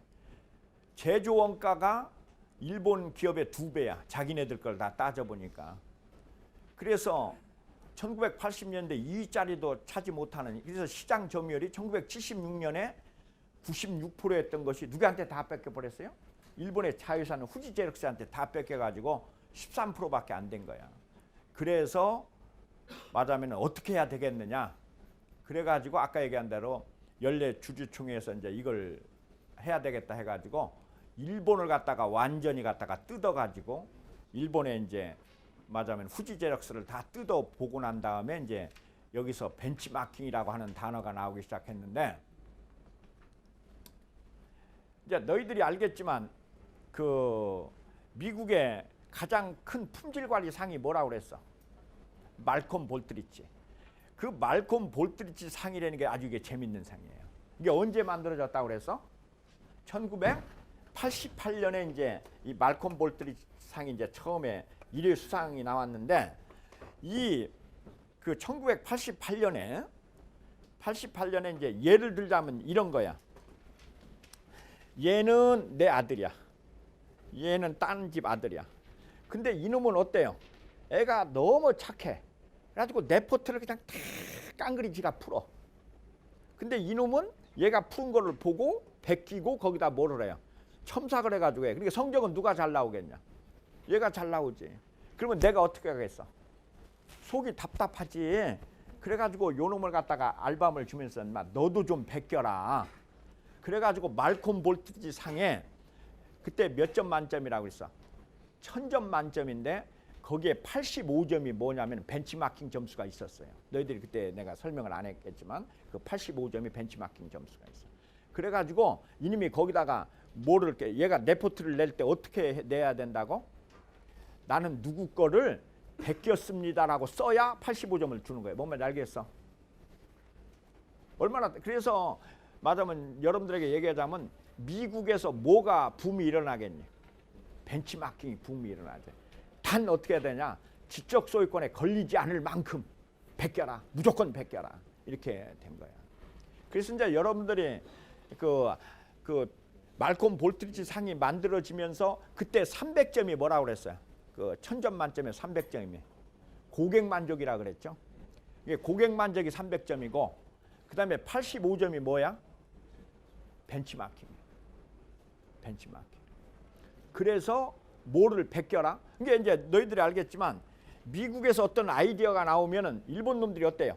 다 베껴가지고 더 잘 만들잖아. 그러니까 미국이 그냥 분통이 터지는 거야. 어떻게 할 수가 없잖아요. 그러니까 미국 기업들 보고 너도 베껴라. 그래가지고 벤치마킹을 해야만 아까 말콤 볼티지상 몇 점을 줘? 85점을 줬다. 재밌는 얘기죠. 베껴야 된다. 그래서 이 벤치마킹이라는 게 말하자면 1989년에 그렇게 되니까 품질 대상 수상 무렵에 230개 이상의 업무 분야에서 벤치마킹이 일어나기 시작한 거예요. 막 벤치마킹을 해라. 그래야 점수를 주겠다. 이런 식으로 해가지고 국가에서 장려를 한 거야. 벤치마킹 하라는 거. 장려를 한 거라고.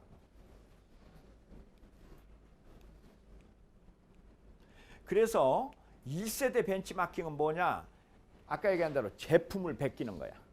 제품을 베끼는 거. 이게 이제 1세대 벤치마킹이고 2세대는 경쟁적 벤치마킹. 그래서 이제 프로세스를 이렇게 베끼는 거. 이게 제품이 아니고 프로세스를 베끼는 게 2세대 벤치마킹이고. 그래갖고 이제 3세대는 좀 더 넓은 프로세스를 벤치마킹 한 거고. 그다음에 이제 4세대는 전략적 벤치마킹. 전략을 벤치마킹 하는 거다. 그러니까 이제 우리가 이런 얘기를 잘 해요. 어떤 얘기를 잘하냐면은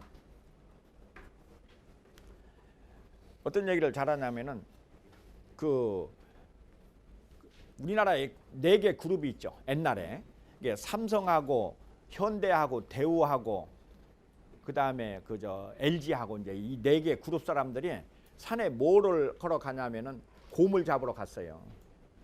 그런데 이제 곰이 나타났어. 그랬을 때 현대는 어떻게 한다? 일단 때려잡고 본다야. 그 다음에 대우는 김우중 회장한테 전화를 건다. 잡을까요? 잡지 말을까요? 전화를 건다. 삼성은 분임 토의를 시작한다. 이제 이게 잡을 건지 어떻게 잡을 건지를 거기서 분임 토의를 한다. LG는 삼성에서 결과 나오는 거 보고 하자. 이게 이제 기업 문화의 특징이라고 그래. 4개. 그게 너희들이 이제 그걸 기업 문화라고 그러는데 LG는 기본적으로 뭐야? 벤치마킹. 이게 뭐를 삼성 하는 대로 따라서 해요. 이게 LG의 그 기본적인 벤치마킹이라고. 그러니까 이제 다시 이제 현대에서는 어떤 놈은 죽는 거야? 저기 이제 뒷좌석에 앉는 놈들은 다 죽는 거야. 알았어요? 현대에서는 어디에 앉아? 앞자리에 앉아야 돼. 그죠? LG에서는 앞자리에 앉는 놈은 다 죽는 거야. 다 뒷자리에 앉아가지고 사람들이 어떻게 하나 보고는 그냥 그 따라가는 거예요. 그 다음에 삼성 애들은 이렇게 분임조 토의 이렇게 하는 거고, 대우에서는 꼭 사장님한테 물어보고 이제 이런 식이다. 그래서 이제 이렇게 얘기하는데 이게 말하자면 벤치마킹이다. 이렇게. 프로세스 벤치마킹이다.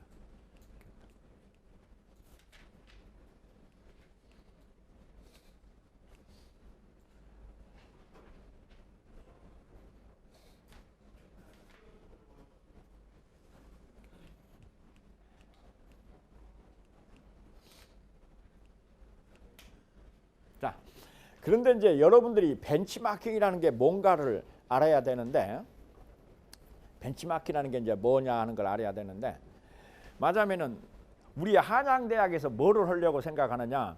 직원들을 갖다가 맞으면은 그 임금 체제를 바꾸려고 그래. 그래가지고 뭐를 하고 싶어요? 연봉제를 도입하고 싶어요. 우리 한양대학에서 이제 연봉제라는 게 그래가지고 열심히 일하는 사람은 월급을 좀 많이 주고 들어오는 사람은 이렇게 직급에 상관없이 이제 연봉제로 하려고 그래. 그러면 요 녀석아, 그러면 어느 조직을 가서 벤치마킹하는 게 좋겠니?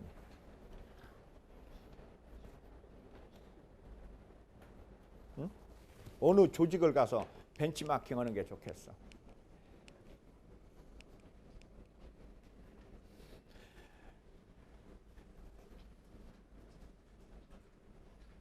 여기서 이제 우리가 밀리칸이라는 사람은 벤치마킹은 부끄럽지 않게 훔치는 것이다. 이게 아주 뭐 이런 얘기죠.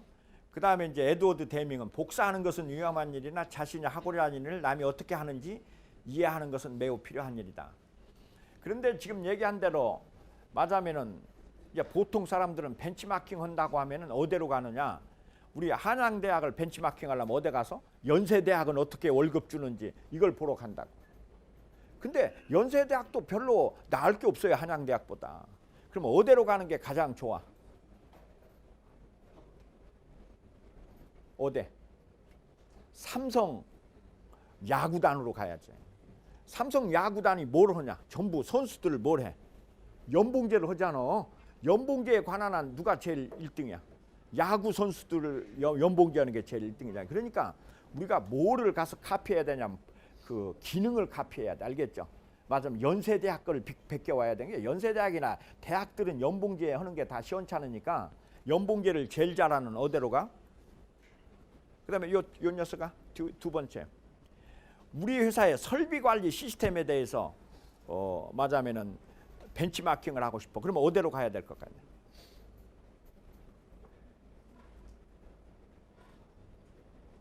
이제 그런 거를 벤치마킹을 잘 찾아야 되는데, 설비라는 건 뭐 한 거냐? 설비 관리는 설비가 병 나는 거죠. 그걸 제일 잘하는 데가 어디야? 서울대학교 병원이지. 병원 의사들이 환자 고치는 거나 설비 고장 난 거를 정비하는 거나 기능이 똑같잖아. 기능이. 그래서 설비 관리 쪽을 가서 보려면 어디로 가야 돼? 서울대학병원의 의사들이 어떻게 하는지를 가서 벤치마킹 하는 거야. 알겠죠? 그게 이제 아까 기능을 벤치마킹 한다는 뜻이야. 알았죠? 그러니까 여러분들이 이제 이렇게 벤치마킹 한다면은 유사업체라고 생각해야 되는데, 유사업체라기보다는 유사 뭐라고? 기능, 펑션을 가서 이렇게. 그리고 또 하나는 그것은 어떠니? 병원에 하는 시스템을 베끼는 것은 이거는 지적 소유권에 걸리냐 안 걸리냐? 전혀 안 걸려요. 알겠죠? 병원이 병원 걸 베끼는 것은 걸려. 근데 학교에서 병원 걸 베끼는 건 안 걸려. 알았니? 그러니까 아까 계속 지금 얘기하는데, 벤치마킹은 어떨 위험이 있어요? 지적 소유권에 걸릴 위험이 있어. 베끼는 거기 때문에. 그래서 그러니까 베끼는데 안 걸리려면 어떻게 해야 되느냐? 그러니까 이제 예를 들자면은 아이폰의 디자인을 뭘 베낀 거야? 어느 세탁기의 모양을 갖다 베낀 거야. 그 맞으면 이렇게 동그라미 원 같은 게 그대로 세탁기를 베낀 거야. 근데 이거는 지적 소유권에 걸리냐 안 걸리냐? 안 걸려요. 휴대폰 회사에서 휴대폰을 베끼는 건 걸려. 그런데 큰 세탁기의 전체 모양을 휴대폰으로 옮겨 놓는 건 이거 지적 소유권에 안 걸린다고. 알겠죠? 너희들이 이제 이 벤치마킹이라고 하는 개념을 잘 알아야 돼. 벤치마킹은 베끼는 거다. 이렇게 모방하는 거다. 그런데 무슨 모방이라고 그랬어? 앞에 뭐가 붙는다고 그랬어? 창조적 모방이. 알겠죠?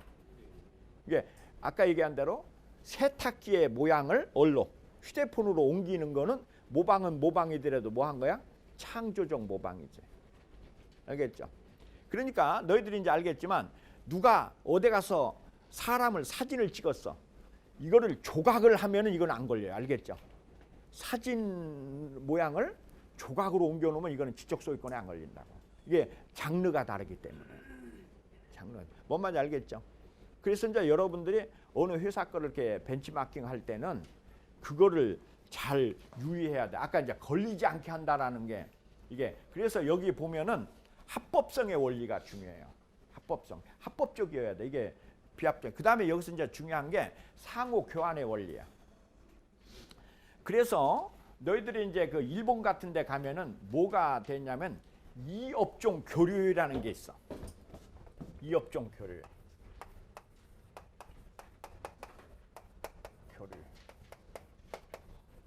이업종 교류라는 건 뭐냐면은,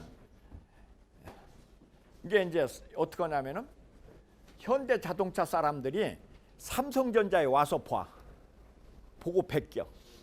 그런 건 아까 뭐에 안 걸린다고 그랬어? 지적 소유권에 안 걸려요. 이게 삼성전자 거를, 전자회사 거를 자동차 회사 사람이 베끼는 거야. 그래서 서로, 그러니까 이제 어떻게 하냐면은, 그러면 삼성전자 사람은 어디가? 현대자동차 가서 베끼고, 현대자동차는 삼성전자 가서 바뀌어. 그러니까 서로 다른 업종, 이업종이니까 서로 다른 업종끼리 교류하는 거. 그러니까 이게 상호 교환의 원리죠. 그 다음에 이제 비밀 보호의 원리. 그런데 삼성전자 애들이 현대자동차에서 보고 와가지고 어디다가 맞으면은 저기 대우자동차에다 가르쳐 주면 안 돼. 알겠죠? 이건 상호 이거 위협을 한 거니까 이런 건 안 된다.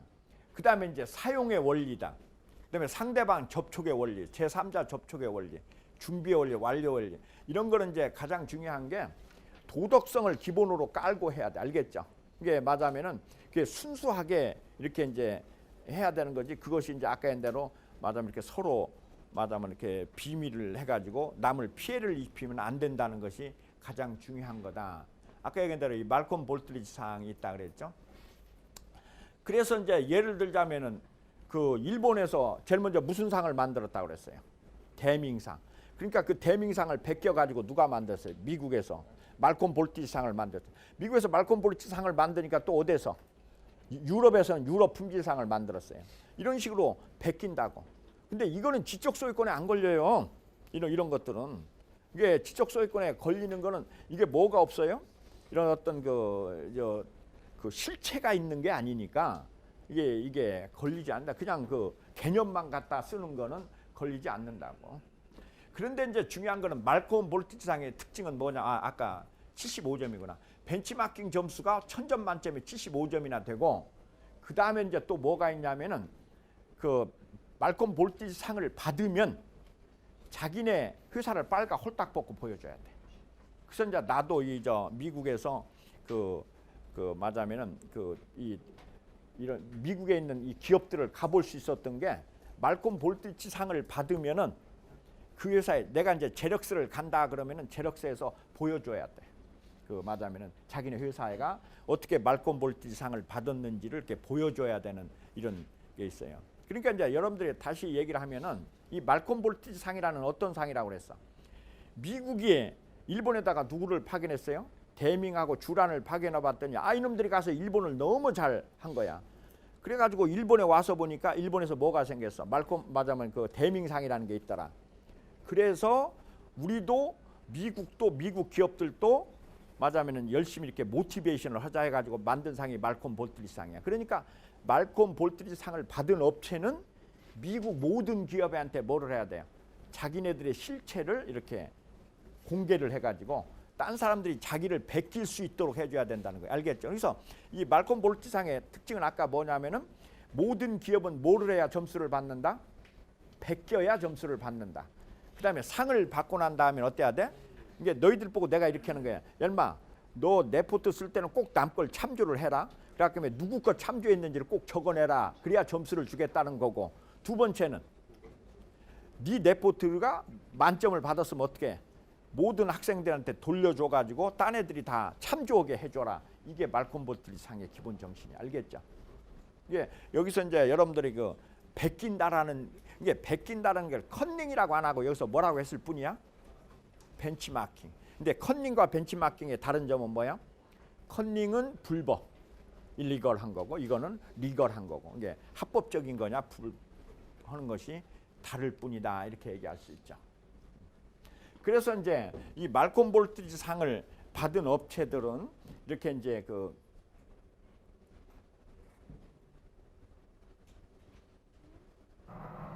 이 말로서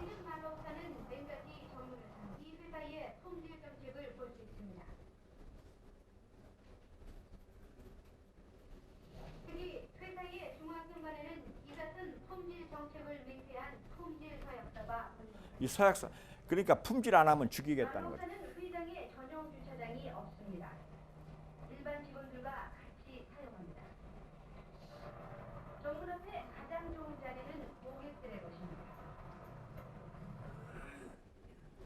그래가지고 이제 아까 얘기한 대로 대밍상을 벤치마킹 해가지고 말콤 볼트리지 상을 벤치마킹해서 뭐가 생겼다고? 유럽 품질상. 이게 이제 유럽 품질상이에요.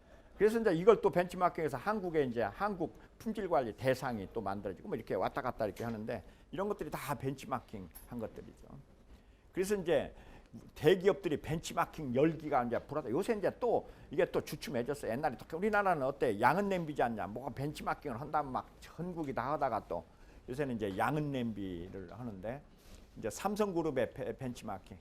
전자 부분은 소니 및 마스시다를 하고 중고금은 미쓰비시, 섬유는 도레이, 재고 관련은 웨스팅하우스, 고객 서비스는 제럭스, 생산 자원은 휴레패카드, 마케팅은 마이크로소프트, 헬렌 커티스, 그다음에 신제품 개발은 모토로라, 구매는 혼다, 품질 관리는 웨스팅하우스 제럭스, 판매 관리는 IBM, P&G, 물류는 허쉬, 메리케이 코스메틱, 뭐 이런 식으로 그 분야별로 자재 관리는 어디가 제일 잘하더라, 맞으면 이건 누가 잘하더라, 이렇게 해가지고 이제 벤치마킹하고 이렇게 이제 보고서도 하고 이제 이런 것들이 많이 있죠.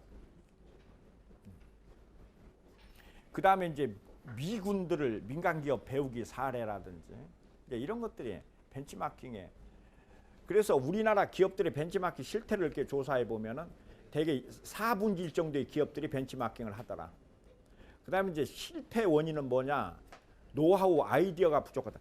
이게 이제 벤치마킹에서 가장 큰 문제점이 뭐냐면 이런 거예요.